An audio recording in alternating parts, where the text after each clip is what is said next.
Hi guys, this is DJ. Today we're looking at the DDJ SX and I want to compare it to the DDJ SZ a little bit.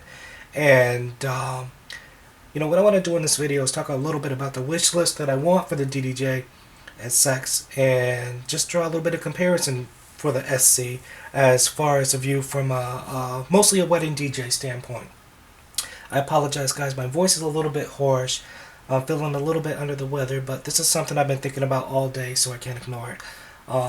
So one thing about the DDJ SX, I love the size of it. It's not too big, it's not too small. It could be a little bit more portable, but for what you do as a gig, this is not something you want to cart around in your backpack anyways. The DDJ SC is nice, it's awesome, I love it, but it's huge, almost a little bit too big. It's almost getting back to that size of when you have your mixer and you have two full out CDJs. And I think one of the draws of buying a controller is that the unit is a little bit smaller and you're still able to do everything that you want to do.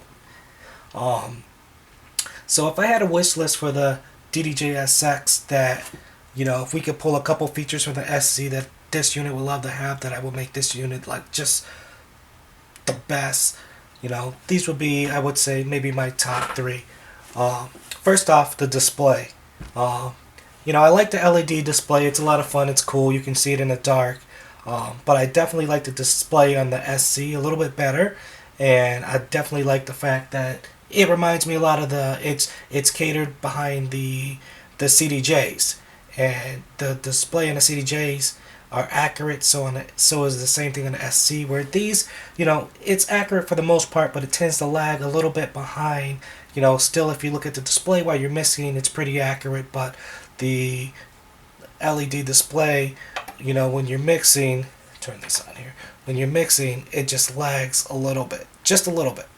But, I mean, it's something you get used to, but, I would definitely appreciate that accuracy in real time, just to keep your eyes off the monitor a little bit more and keep your eyes focused on the controller and what you're doing right in front of you. The other thing that I would pull from the SC is the colors of the pads. I really like the colors that the SC does, and the colors that they follow your cue points. That's awesome. That's very intuitive.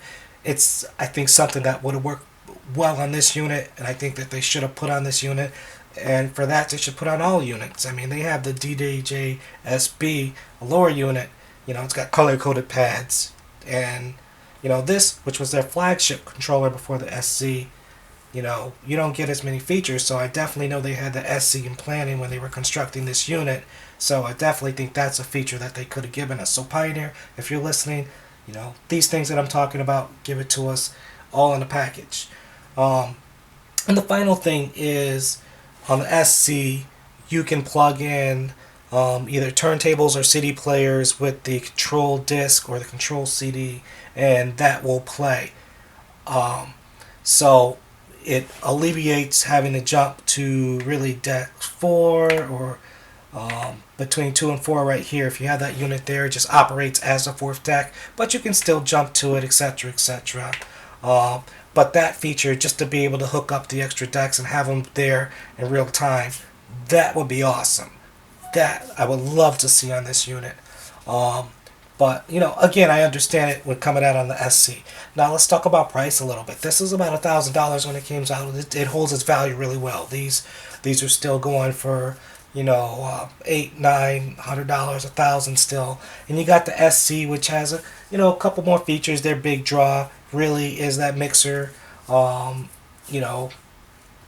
which is catered behind, I believe, the 900, and the fact that you can plug in two DJs at one time on Serato and switch between them, and also the colors, the display, more effects. But is that really worth an extra grand? Put in the SC at $2,000? I don't know. I mean, don't get me wrong, I'm not trying to undervalue the unit. I think Pioneer, Serato, they put out a great product.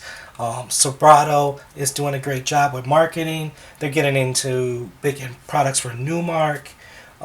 They make products for Pioneer. So, you know, really Serato's playing both sides of the fence, putting them in a position to win no matter what. You know, whether you like Tractor or whether you like Serato, it doesn't matter. Serato's products are there. They're working with Pioneer and Newmark. So really, they're doing some cool things. They're marketing it right, and you win either way. Um, but you know, I would definitely love to see these features. Would I pay an extra 500 for these features to have them on this board? I think I would. I definitely would. To give you that much flexibility, whether I'd go out and buy the SZ, that ginormous unit, um, you know, and pay an extra 1,000 for it, I don't know. I mean, it's a lot. So I mean, that's a product I'm definitely waiting for it to come down a little bit, and you know, it's just something I'd probably use at wedding only. I wouldn't really cart it out to parties and stuff like that. It's just it's huge, but it's nice. It's a fun unit. And I like it. I like it a lot. I'm not saying it's bad. It's like I just think this is more portable. Um, so, you know, that's really it. That's my comparison. That's kind of my wish list for the DDJ SX. So, you know, hit me up. You know, let me know. Let's have a discussion about this. See what you guys think, and we'll go from there.